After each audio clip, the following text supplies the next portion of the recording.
Hi guys, video review එකක් තමයි අද දවසේ අරගෙන ආවිල්ලා තියෙන්නේ. අද video review එක වෙන්නේ ඇන්ඩ්‍රු සිම්සන් ගේ video review එකක්. ඉතින් ඇන්ඩ්‍රු සිම්සන් කියලා කියන්නේ managing director at Morgan Stanley Investment Management. ඉතින් මෙයා වැදගත් චරිතයක්. මෙයා කියනවා මේ දැන් S&P 500 එක ගැන තමයි විශේෂයෙන් අද දවසේ කතා කරන්නේ. ටැරිෆ් ගැන කතා කරන්නෙත් නෑ guys. ටැරිෆ් වලට මම වෙනම වීඩියෝ එකක් කරන්නම්. හැබැයි S&P 500 එක මොන වගේ පැත්තකටද යන්නේ කියලා ඇන්ඩ්‍රු සිම්සන් මේ වීඩියෝ රිවිව් එකේදී හොඳ අයිඩියා එකක් දුන්නා. ඉතින් අපි බලමු මොනවද එයා කියන්නේ කියලා. ඉතින් ඇන්ඩ්‍රු සිම්සන් කියන විදිහට short term low එකකට S&P 500 එක ඇවිල්ලා තියෙන්නේ. ඒ කියන්නේ මාකට් එක ගොඩක් වෙලාවට බොටම් එකකට ඇවිල්ලා තියෙන්නේ. එහෙමත් නැත්නම් රීබවුන්ඩ් වෙන්න පුළුවන් ඒරියා එකකට ඇවිල්ලා තියෙන්නේ. මේක හරියටම low එක කියලා කියන්න අමාරුයි. ගොඩක් වෙලාවට low එක වෙන්න පුළුවන් chance එක වැඩි. රීබවුන්ඩ් එකක් කියලා කියන්නේ ඒකයි. ප්‍රයිස් එක තවදුරටත් ඩ්‍රොප් වෙන්න කලින් බවුන්ස් වෙනවා. එහෙම නැත්නම් මේක බොටම් එක වෙන්න පුළුවන්. මේක තමයි මේ ෂෝට් ටර්ම් ලෝ එකක් කියලා එයා අදහස් කරන්නේ. හැබැයි එයා වැඩිපුර කතා කරනකොට තේරෙනවා මෙයා හිතන්නේ මේක ලෝ එක කියලා. නමුත් ඒක එයා හරියටම කියන්නේ නැහැ. මොකද දේවල් වෙනස් වෙන්න පුළුවන් ගොඩක් ඉක්මනට.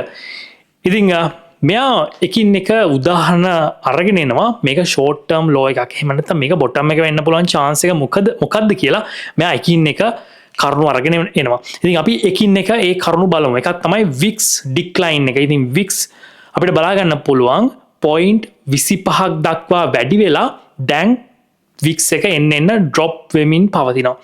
එතකොට මෙයා කියන්නේ මේ ගොඩක් වෙලාවට මාකට් එකේ තියෙන fear එක අඩු වෙලා කියලා තමයි මෙතනින් අපිට පේන්නේ. VIX එක මේ විදිහට drop වෙනකොට 0.25කට විතර up වෙලා මේ විදිහට drop වෙනකොට එයා හිතන්නේ මාකට් එකේ fear එක එන්න අඩු වෙලා තමයි තියෙන්නේ කියලා. Well, just to be clear, I think it's going to be a subpar year for equities, but I think we've put in a tradable short-term low. A few reasons. Number one is the VIX hit that peak 25 and it's dropping. I see it's down yet today. දෙවෙනි කාරණේ තමයි financial sector එකේ strength එකක් මෙයා දකිනවා.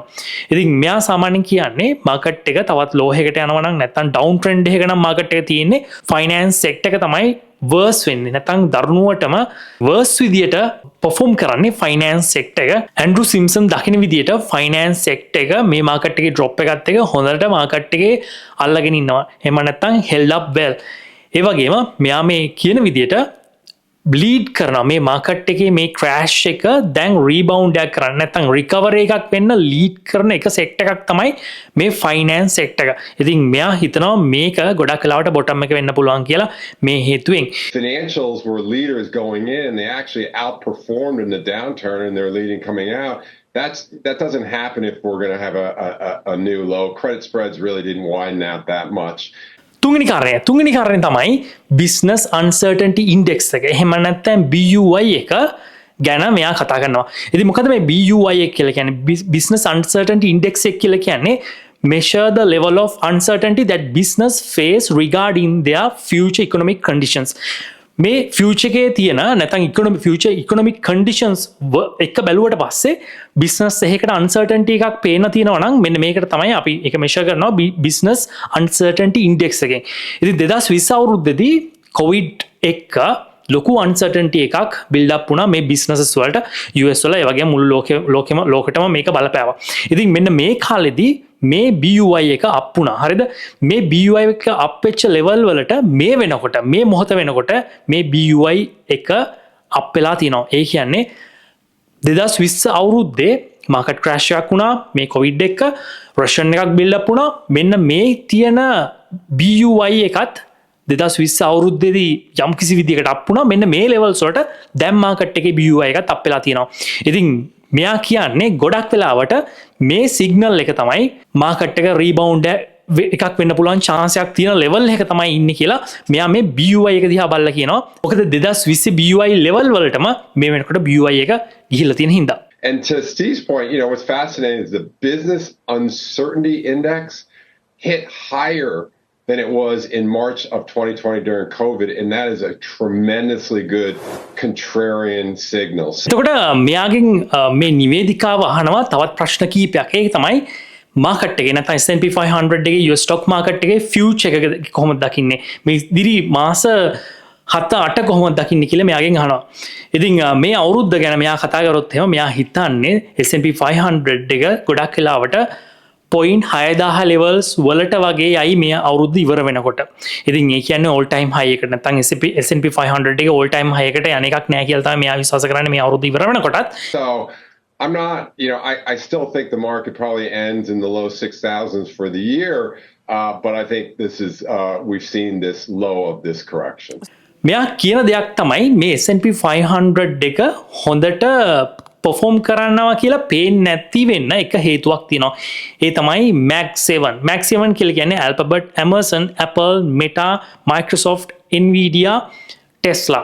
මෙන්න මේ stocks 7 තමයි Mag 7 කියලා කියන්නේ. මේ Mag 7 වලට totally spend කරලා තියෙන ප්‍රමාණය ගත්තට පස්සේ නැත්නම් ස්පෙන්ඩ් කරාට රිටර්න් එකක් දකින්නේ නැහැ මාකට් එක.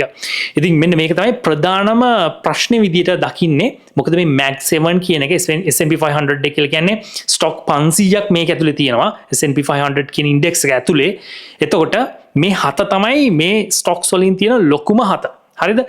මේකට මාකට් එක දකිනවා මේකට වියදම් කරනවා. ඒ වගේම ලොකු ඉන්වෙස්ට්මන්ට් එකක් කරනවා. නමුත් මේකෙන් තාමත් හරි හමාර රිටර්න් එකක් මෙයාලට පේන නෑ. මාකට් එකේ පේන නෑ. මෙන්න මේ හින්දා තමයි මාකට් එකේ මේ S&P 500 එක මේ තියෙන මේ Mag 7 එක හින්දම drag වෙයි කියලා මෙයා හිතන්නේ. නමුත් මෙයා හිතනවා ඉතිරි ස්ටොක්ස් 493ම ගොඩක් වෙලාවට සාපේක්ෂව හොඳට perform කරાવી කියලා. You're asking me about, or I spoke about the S&P 500 cap weighted. And I think the reality is that these really big mega cap tech stocks are spending a lot of money right now, and they haven't shown their returns. And I think it's going to weigh on the Mag 7, and it already has year to date. And that's going to pull the returns for the market down because there's such big weights in the market. So I think the 493, the rest of the market could do a lot better. I think there's other markets around the world. But for the S&P 500, I think this will continue to weigh on it. And, the overall, the index is a little expensive. So I could see a scenario where we get double-digit earnings growth, but not as good returns for the market. So the PE starts actually next year. මෙන්න මේ විදිහට තමයි මෙයාගේ මේ S&P 500 එක සම්බන්ධයෙන් update එක අරගෙන එන්නේ. ඉතින් guys මේක S&P 500 එක දිහා සිම්සන් දකින්න විදිහට තමයි මම අප්ඩේට් එක ගෙනාවේ. ඒ වගේම අපි ඉස්සරහා දවස්වලට බලන්න ඕන තවත් දෙයක් තියෙනවා. ඒ තමයි අප්‍රේල් 2 වෙනිදා reciprocal tariff apply කරනවද නැද්ද කියන තැන තමයි මාකට් එක බලාගෙන ඉන්නේ. ඩොනල්ඩ් ට්‍රම්ප් මොන වගේ දෙයක් කරාවිද කියලා. නමුත් මාකට් එකේ ඉන්න ගොඩක් අය විශ්වාස කරන්නේ අන්තිම මොහොතේ හරි මේ reciprocal tariff negotiation කළා මොකක් හරි වෙන විසඳුමකට යයි කියලා. ඉතින් ඉස්සරහා වීඩියෝ එකකින් මම කතා කරන්නම් මොකද්ද මාකට් එකේ ඉන්න ස්පෙෂලිස්ට්ලා මේ ගැන හිතන්නේ කියලා.